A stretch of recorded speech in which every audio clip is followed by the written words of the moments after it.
Bismillah, assalamualaikum warahmatullahi wabarakatuh.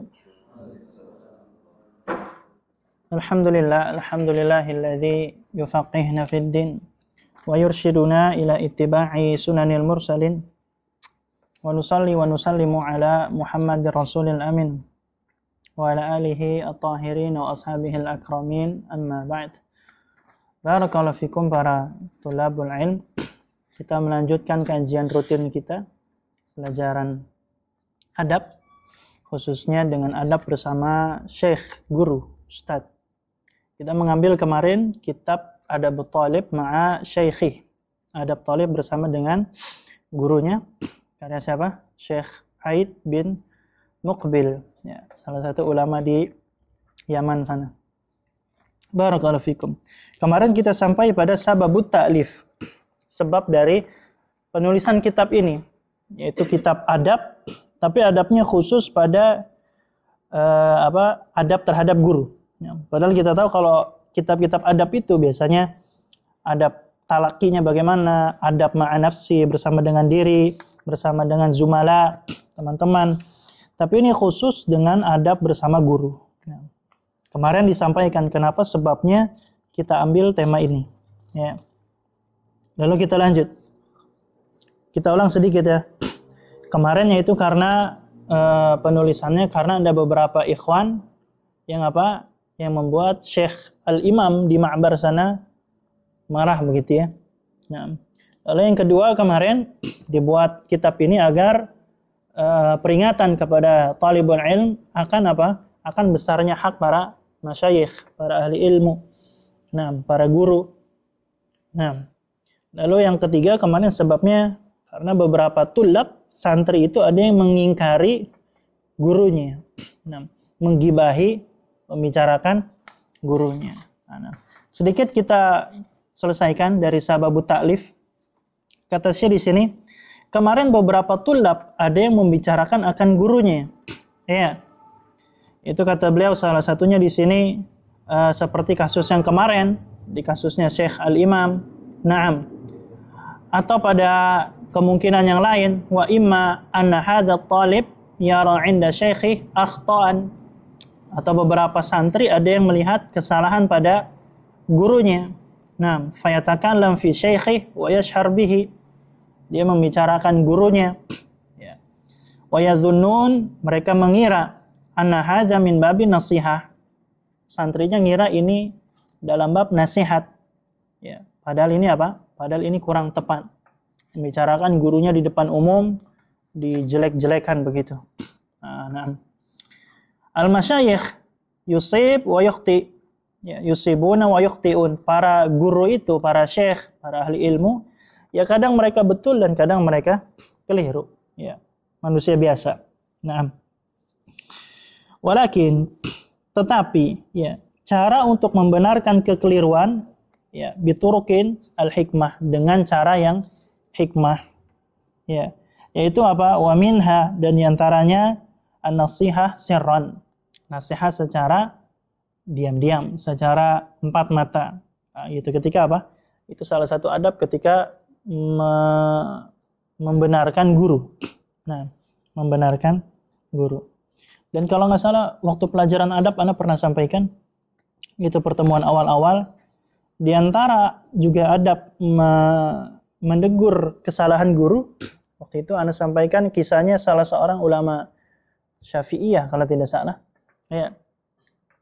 Yang misalkan begini, ketika guru keliru misalkan, ya, kita melihatnya kayaknya ini sebagai kekeliruan. Antum lihat guru antum atau ustadznya atau gurunya, syekhnya, kiainya, gusnya, ya, apapun itu. Misalkan dia sujud ketika sholat, tapi kok sujudnya keliru. Misalkan sujudnya begini ya. Ini kan tidak boleh, dilarang. Sujud begini ya, menyerupai anjing. Tiba-tiba ketika antum ingin menasihati guru, jangan terlalu tadi antum sujudnya salah. Bukan begitu. Nih, yang benernya begini. Nah, itu kurang ya, kurang baik lah. Tapi bisa caranya, ya, kata seorang ulama, yaitu dengan bertanya. Misalkan gini. Ya Syekh, ya Ustadz, coba jelaskan kepada saya mengenai hadis larangan menyerupai binatang ketika sholat. Dibacakan. Nah, itu apa? Itu menasihati gurunya tapi secara apa? Secara tidak langsung. Nah, itu salah satu apa? Salah satu caranya. Pernah sampaikan di pelajaran adab dulu. Wa minha, nah, dan di antara cara yang hikmah juga yaitu menasihati secara sir, secara empat mata, tidak di depan umum. Wa minha, dan di antara caranya juga al-i'tizaru 'ani syekh. Terus memberi uzur kepada syekh. Naam, ya, memberi uzur kepada syekh. Wa minha, dan di antaranya juga ya, kata para ulama, husnul ibarah, yaitu ibarat dalam bahasa Indonesia, ungkapan yang baik. Nah, ya, jangan dikatakan ya sebagian orang luar biasa, kurang adab dengan gurunya dajjal, kadzab, syaitan. Ya, luar biasa. Gurunya dibilang dajjal, kadzab gitu ya. Syaitan dan gelar-gelar buruk lainnya. Kata Ibnul Qayyim rahimahullah, ya, ketika beliau menjelaskan kesalahan gurunya, beliau mengatakan begini, gurunya Ibnul Qayyim kan ya, kiainya Ibnul Qayyim itu Syekhul Islam Ibnu Taimiyah. Kata Ibnul Qayyim begini, Syekhul Islam habib ilaina wal haqqu ahabbu ilaina minhu. Ini apa? Husnul ibarah. Takbir yang bagus. Ketika menjelaskan kekeliruan gurunya, beliau mengatakan gini, Syekhul Islam, guru kita itu orang yang kita cintai. Nah, tapi al-haq, kebenaran, ya, menurut Quran dan Sunnah, ahabbu ilaina minhu, lebih kita cintai dibanding guru kita. Nah, itu namanya husnul ibarah. Ya, takbirnya takbir yang bagus. Gitu. Nah, dan juga kata beliau di sini, wa imma anna hadza talib, dan juga kadang beberapa talib itu yarawna anna syekha akhta'a. Kadang dia lihat kayaknya syekhnya keliru. Ya. Wa fi nafsil amr al-khata' fi ra'yihim wa fahmihim. Dan ternyata kekeliruannya ada di dirinya. Dia yang salah paham. Was-shawabu ma'a syekh. Dan ternyata al-haq itu bersama dengan gurunya. Dan ini terjadi banyak, kata beliau. Ya. Wa imma, atau mungkin juga seorang talib itu ta'assub ila syekh akhar. Dia ta'assub atau fanatik dengan guru yang lain. Itu diantara beberapa faktor ya, atau beberapa nasihat agar kita beradab kepada guru. Ketika melihat kesalahan guru tadi dinasihati secara sir, empat mata. Banyak diberi uzur.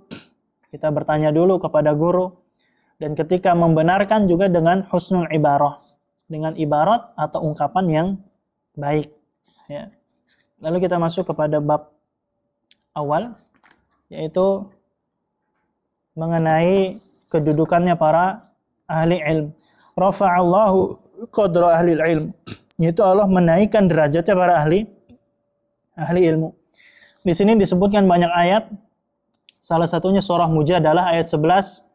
Ya ayyuhalladzina amanu idza qila lakum tafassahu, sampai seterusnya. Lalu ayatnya apa? Walladzina utul ilma. Apa lanjutannya? Walladzina utul ilma darajat.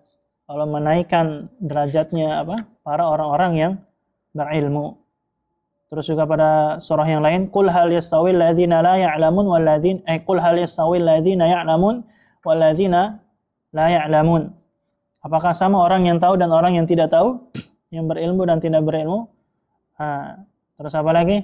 Fatir, innama yakhshallaha min ibadihil ulama'u. Yang takut kepada Allah adalah para ulama. Dan banyak ayat-ayat lain. Nah. Lalu kata beliau di sini, ya, yang pastinya alaman haji salafis salih. Pastinya seorang ahli ilmu yang berada di atas manhaj yang betul. Nah, gitu ya. Nah, li'annahum warathatul anbiya'i wa atba'ihim. Karena mereka adalah pewarisnya para nabi. Nah, wa hum ahlul Qur'an. Dan mereka juga termasuk ahli Quran. Para guru-guru, para syekh, nah, para ustadz.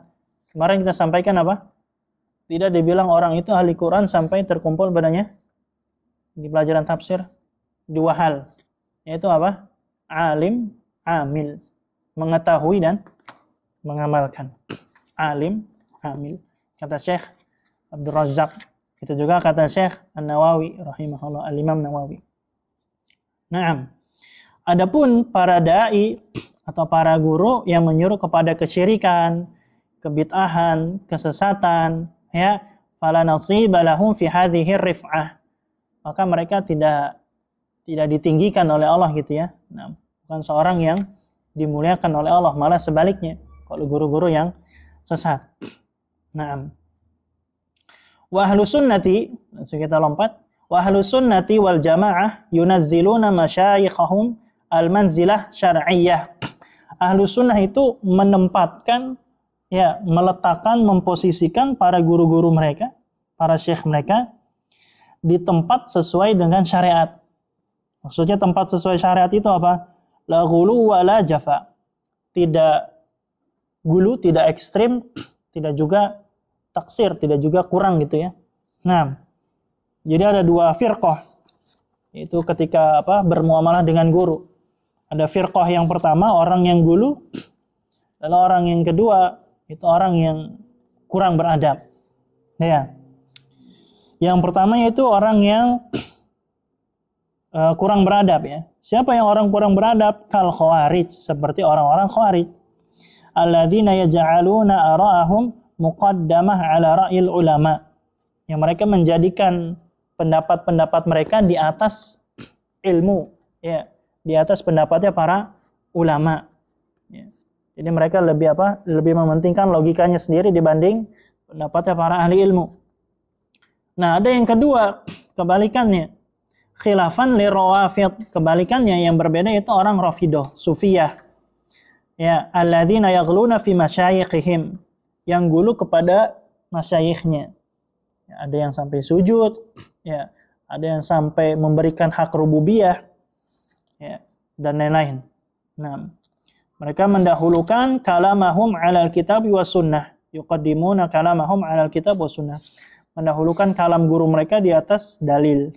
Nah, wa yarfa'unahum ahyanan ila manzilati rububiyah wal uluhiyah. Kadang gurunya dimuliakan sampai diberikan hak rububiyah dan hak uluhiyah. Oh, guru saya ini bisa menyetop hujan, ya, bisa mendatangkan tsunami, ya, dan lain-lain. Ini ini sudah masuk kepada kesyirikan, ya, waliyadzubillah. Lalu terakhir mungkin, nah, ini bab pertama sebenarnya, tadi masih muqaddimahnya. Bab pertama itu bagaimana adab dengan guru. Yang pertama, kita singkat saja, talattufut talib ma'a syekh wa izharul hajah ila ta'limih, yaitu lemah lembut kepada guru dan menampakkan hajat kepada taklimnya. Ini adab yang pertama kepada guru, berlemah lembut, ya, kepada guru dan menampakkan hajat kepada pelajarannya. Ya. Sebagaimana keadaannya Nabi Musa kepada Khidir, surah Al-Kahfi. Nah, ini ayat tentang adab, biasanya dibawa di kitabul ilm, kitab-kitab ilmu. Qala lahu Musa, Musa berkata kepada Nabi Khidir, hal atabi'uka ala an tu'allimani mimma 'ullimta rusyda. Ini masuk bab adab. Ya, banyak ulama masukkan ini ke bab adab. Nabi Musa ketika berkata kepada Nabi Khidir, ya, walaupun Nabi Khidir kan khilaf ya, wali atau nabi. Kemarin kita bahas. Wahai Khidir, ya, apakah saya boleh ikut kepada kamu agar kamu mengajari saya atas ilmu-ilmu yang telah kamu dapat dari Tuhanmu? Ini diantara adab. Kita bahas adabnya di mana. Wa hadza adabun rafi'. Ini adab yang tinggi kata beliau. Nah, dan perkataan yang lembut dari Nabi Musa kepada Nabi Khidir. Lalu diantara adabnya juga, ma'a anna Musa alaihi salam afdal minal Khidir. Padahal Nabi Musa itu lebih afdal dibanding Nabi Khidir. Tapi apa? Tapi ketika ingin ngambil ilmu dari Khidir, beliau beradab kepada gurunya. Nah.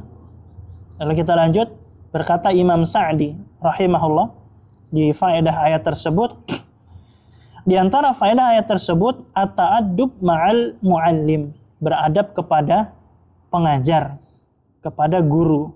Nah, wa khitabul muta'allim, dan perkataan dari murid Ya, kepada apa? Kepada guru hendaknya dengan perkataan yang lemah lembut. Nah, perkataan yang lemah lembut sebagaimana perkataannya Nabi Musa. Ya, ini kita bayangkan seorang Nabi Musa dengan fadilahnya, ya, orang yang diajak bicara dengan Allah, kekasihnya Allah, tapi ketika ingin belajar ketemu dengan Khidir, tetap mendahulukan adab-adab bersama guru. Ya. Kata Syekh Sa'di, kita lanjut.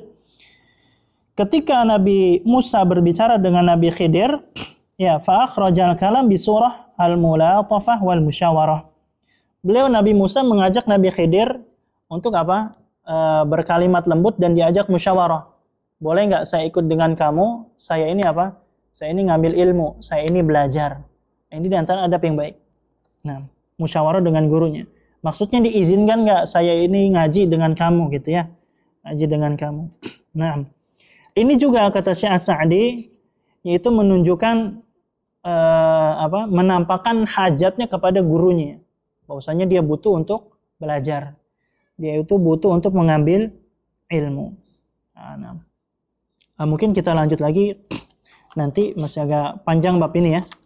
Nah, kita ambil bab pertama, yaitu adab seorang murid terhadap guru, menampakkan izharul hajah ila ta'limihi, menampakkan hajat bahwasanya saya ini butuh kepada ilmu dari guru saya. Wa talattuf, dan juga berlemah lembut kepada guru. Adapun nanti mungkin setelah ini kita ambil kitab Hilyah Thalibil Ilm, itu lebih rinci lagi bagaimana adab ketika majelis, ketika memanggil guru, ketika berbicara. Adapun ini secara umum saja. Itu menampakkan hajat ketika belajar dengan guru. Nanti di Hilyah disebutkan dari cara duduknya bagaimana dengan guru, dan ketika apa? Ketika belajar itu menampakkan hajat untuk belajar. Contohnya ketika belajar ya tidak hanya apa? Tidak hanya menatakan mata, tapi juga menatakan hati. Ya, memperhatikan dengan mata dan hati. Dan juga para ulama dulu ketika mereka belajar tidak ada yang berani apa? Mengeraskan suara, misalkan kertas. Begini. Tidak ada sama sekali bass suara gitu. Saking apa? Menghargai guru dan majelis. Nah, ya, bahkan yang tengok-tengok, nah juga tidak ada. Nanti ada beberapa adab lagi kita bahas.